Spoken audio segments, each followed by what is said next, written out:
आमच्या channel common man न्यूजला subscribe करा। बाप की चड्डी फटी पड़ी है, घर में चूल्हे नहीं जल रहे, अब बेटा जले मोदी मोदी मोदी मोदी। अरे क्या खाते हो, गोबर को चोरप्राश समझ के खाते हो कि सोचने की शक्ति खत्म हो गई आप लोगों की? वो तो दिक्कत क्या है, आपको तो लिफाफा मिलता है ना, अंदर से पापा जी भेजते हैं ना, और जो हराम का खाता है वो भाजपा का गुण गाता है। बाबा साहब अम्बेडकर के संविधान से, देश के संविधान से छेड़छाड़ हुई तो इनको छठी रात का दूध याद करा देंगे, दिन में तारे दिखा देंगे। ये देश इनके बाप दादाओं का नहीं है और ये देश कोई दहेज में नहीं मिला हुआ है भाजपा आरएसएस के नेताओं को। हमारे और आपके बाप दादाओं ने देश के लिए कुर्बानी दी है, खून बहाया है, पसीने बहाए हैं, उम्र कैद की सजा काटी है, काला पानी की सजा काटी है, फांसी के फंदे को चूमा है। इसमें भाजपा आरएसएस के नेताओं की तरह न माफी भी डरपोक बुज़दिल कायर की समता ने आज संविधान बदल देंगे। अरे सुनो एक मिनट, अरे नाना के घर से लाए थे कि मामा के घर से मोदी जी लाके दे रहे हैं 5 किलो? हमारे टैक्स का पैसा है, अगर धन्यवाद करना है। अरे सुनो दलालो, सुनो पहले, अगर मोदी जी को धन्यवाद करना है तो हिंदुस्तान के 140 करोड़ लोगों को धन्यवाद करना चाहिए कि एक गरम चाय बेचते बेचते देश बेचने वाला प्रधानमंत्री 80,000 का मशरूम खाता है, 10 लाख का सूट 5 लाख का बूट पहनकर 24 घंटा झूठ पर झूठ बोलता है। अरे देश की बेटियां नहीं चाहेगी कि नरेंद्र मोदी जैसा पति मिले, कोई भाई नहीं चाहेगा कि नरेंद्र मोदी जैसा जीजा मिले, कोई बाप नहीं चाहेगा कि नरेंद्र मोदी जैसा दामाद मिले।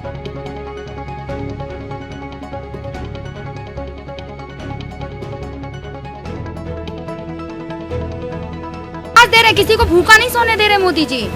नाना के घर से लाए थे कि मामा के घर से? अरे सुनो एक मिनट, अरे नाना के घर से लाए थे कि मामा के घर से मोदी जी लाके दे रहे हैं 5 किलो?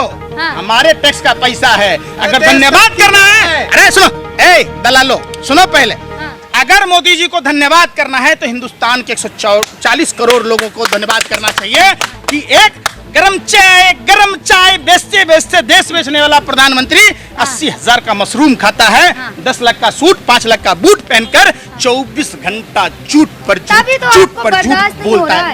एक चाय वाले का बेटा प्रधानमंत्री बन गया तो आपको दिक्कत हो रही है। 100 भाजपा का नेता है जिसका बेटा आज नेता है, तब परिवारवाद नहीं है। अजीत पवार, हसन मुशरीफ, छगन भुजबल, प्रदीप सरनाइक, एकनाथ शिंदे, नारायण राणे, ये सब भ्रष्टाचार नहीं है। अरे क्या खाते हो, गोबर को चोरप्राश समझ के खाते हो कि सोचने की शक्ति खत्म हो गई आप लोगों की? इतने बेशर्म हो जाओगे, हमें ये नहीं पता था। देश आप लोगों की कलई को जानता है और देश जानता है कि मीडिया सच्चाई दिखाती है। भारत आप जैसे पत्रकारों पर थूकता है, भारत इसीलिए तो थूकता है, मीडिया पर भरोसा नहीं है। पूरे वर्ल्ड के सूची में लोकप्रियता से है, विश्वगुरु है। लोकप्रियता अगर होती तो बेचारी अरे भैया, अरे सुन लो, अरे भैया, जिस आदमी की लोकप्रियता अपने घर में नहीं है, अपनी पत्नी के नजर में नहीं है, उसको विश्व की लोकप्रियता दिखा रहे हो। चिराग तले अंधेरा। अगर वो लोकप्रियता होती तो जसोदाबेन जी गले लगा लिए होते। देश के लिए त्याग तो करना। अच्छा, आप चाहते हैं नरेंद्र मोदी जैसा पति मिले आपको? नहीं, मैं पूछता हूँ कि जो आपको न सुहागन छोड़े, न विधवा छोड़े, न कुमार। अरे भाई एक बात पूछ रहे आप, सुनिए, नहीं कोई देश की बेटियां नहीं चाहेगी कि नरेंद्र मोदी जैसा पति मिले, कोई भाई नहीं चाहेगा कि नरेंद्र मोदी जैसा जीजा मिले, कोई बाप नहीं चाहेगा कि नरेंद्र मोदी जैसा दामाद मिले। जो घर के देश को बेच दिया क्या ज्यादा देश? बाप की चड्डी फटी पड़ी है, घर में चूल्हे नहीं जल रहे, अब बेटा जले मोदी मोदी मोदी मोदी। अरे भैया, गाड़ी को धक्के लगा के जा। ने सीता का परित्याग कर दिया था राज चलाने के लिए, कैसी बात कर रहे हैं आप? और एक मिनट, रामायण आपने पढ़ा है? अरे रामायण आपने, बस यही बात, अपने बात पे रहो आप। रामचंद्र जी ने प्रजा के कहने से अपनी गर्भवती पत्नी का परित्याग इसलिए नहीं किया था नरेंद्र मोदी की तरह। उसने, प्रजा ने सवाल पूछा, एक राजा का धर्म होता है प्रजा की, हम तो कह रहे हैं हम भी प्रजा हैं, दे दीजिए नरेंद्र मोदी जी इस्तीफा दे दीजिए। 2 ही आदमी देश बचा सकता है, एक नरेंद्र मोदी जी खुद इस्तीफा देकर, और दूसरी 2024 के चुनाव में देश की जनता वोट न देकर। भाइयों बहनों मित्रों, बहुत हुई भ्रष्टाचार की मार, अब की बार बसकर यार। ने कहा है कि फलाइंग किस किया गया है मेरे संसद में गलत चीजें होती है, को क्या फीस देंगे? कभी गले लगते हैं जाकर। कैसे करता है फलाइंग किस? संसद में क्यों? अरे भाई पूछ, वो करे, मैं उनकी तरह थोड़ी। तो आपको कैसे मालूम है फलाइंग किस क्या होता है? टीवी पर दिखा। क्या देखा था? टीवी पर दिखा था उनके। राई को पहाड़ बनाना, स्मृति ईरानी ने 13 रुपए किलो चीनी कहा था। मैं पूछ रहा हूँ ना भाई, आप तो पत्रकार हैं, आप ही बोल लोगे तो फिर हम क्या बोलेंगे? हमारा भी हक है ना, थोड़ा आप तो हमारा हक ना है। जिस आर्टिकल 49 की बात आप कहते हैं कि आप सिर्फ पत्रकारों को ही अधिकार है, देश की जनता को कोई अधिकार नहीं है। आप मदारी के खेल दिखाओ डुगडुगी बजा के, अपने किराए का गेस्ट, किराए का ऑडियंस। अरे भाई, देश की जनता जो सुनिए, देश की जनता कहती है, चौधरी के साथ है। फिर मैं क्या कह रहा हूँ, रिपीट क्यों कर रहे हो? आप स्मृति ईरानी के साथ है, सुनील चौधरी के साथ। मैं सत्य के साथ हूँ, दोनों झूठे हैं। कुछ चीटियां लाइन में जा रही थी, आगे वाला बोलती है मेरे पीछे दो, मैं पीछे वाला बोलती है मेरे आगे दो, लेकिन बीच वाला कहता है, क्या कह रहा कि मेरे आगे भी दो, मेरे पीछे भी दो। तो बीच वाला झूठ बोल रहा है ना, ये दोनों झूठ बोल रहा है। सुनिए, जिस प्रोग्राम में बोला गया वो 5 स्टार होटल में प्रोग्राम आयोजन होता है। आज तक की लोकप्रियता खत्म हो गई।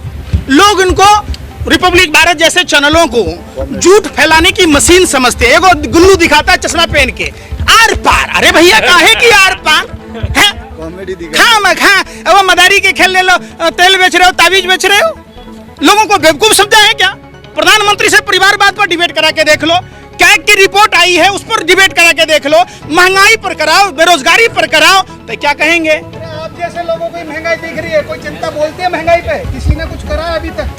आपको तो दिक्कत क्या है, आपको तो लिफाफा मिलता है ना, अंदलते पापा दी बेचते हैं ना। और जो हराम का खाता है वो भाजपा का गुण गाता है। अगर इनकम टैक्स, अरे भाई, अगर इनकम टैक्स सीबीआई ईडी ने पत्रकारों के ऊपर छापा मारा तो देश लूटने वाले गिरोह का जो सरगना है, क्या आप लोग जो मिलकर लूटते हो, उसका तो दोनों चीज खुला हुआ है। अब क्या खुलेगा? मुंह खुलवा लीजिए ना। उसका बेटा भी नेता बनने के कगार पर है, परिवारवाद वहां नहीं दिखता। अब वो जिस जमीन के लिए गया, गद्दारी किया, दादा भी गद्दारी किया, पोता भी गद्दारी कर रहा है, गद्दारी पूरे खून में भरा है, तो आप उस गद्दार की बात कह रहे हैं। जैसे सुनो ना भैया, रूखा सूखा घास अगर गाय को भैंस को खिलाओगे तो फिर भी वो दूध देगा, लेकिन वही सांप अगर वही अमृत जैसा दूध पिला दोगे फिर भी वो जहर उगलेगा। तो गद्दार है कौन है? यही भाजपा वाले कहते थे कि इनके बाप दादा गले अंग्रेजों की दलाली करते थे, अब क्या आपका रिश्तेदार हो गए? अब गद्दार नहीं है, आप बताओ ना। मोदी के सलाहकार कह रहे हैं नया संविधान चाहिए, देश को संविधान को बदल देना चाहिए। आर्थिक सलाहकार है मोदी के, सब कुछ पुराना हो गया। ये भगवाधारी गुंडों को कान खोलकर सुन ले, अगर बाबा साहब अम्बेडकर के संविधान से, देश के संविधान से छेड़छाड़ हुई तो इनको छठी रात का दूध याद करा देंगे, दिन में तारे दिखा देंगे। ये देश इनके बाप दादाओं का नहीं है और ये देश कोई दहेज में नहीं मिला हुआ है भाजपा आरएसएस के नेताओं को। हमारे और आपके बाप दादाओं ने देश के लिए कुर्बानी दी है, खून बहाया है, पसीने बहाए हैं, उम्र कैद की सजा काटी है, काला पानी की सजा काटी है, फांसी के फंदे को चूमा है। इसमें भाजपा आरएसएस के नेताओं की तरह तरह माफी भी डरपोक बुज़दिल कायर की समता ने आज संविधान बदल देंगे। वीर सावरकर को हत्या उन्होंने, वीर सावरकर जो सलवार पहन के भाग गया हो गया अमीर, जो गोरे अंग्रेजों से माफी मांग ले हो गया वीर, जो 10 लाख का सूट और 5 लाख का बूट पहनता हो गया फकर फकीर। क्या कहते हो यार, कुछ तो सोच लिया करो। सुनो, कॉमन सेंस नहीं है आप लोगों के पास। आप लोग ये नहीं सोच रहे देश रहेगा तभी आप लोग रहेंगे, और संविधान बदलने की बात रह गई। इतनी मां ने दूध नहीं पिलाया भाजपा आरएसएस के नेताओं को जो भारत के संविधान को बदल देंगे। हम तख्त और ताज बदल देंगे 2024 में, कान पकड़कर गद्दी से नीचे उतार देंगे, तो संविधान बदलना दूर की बात।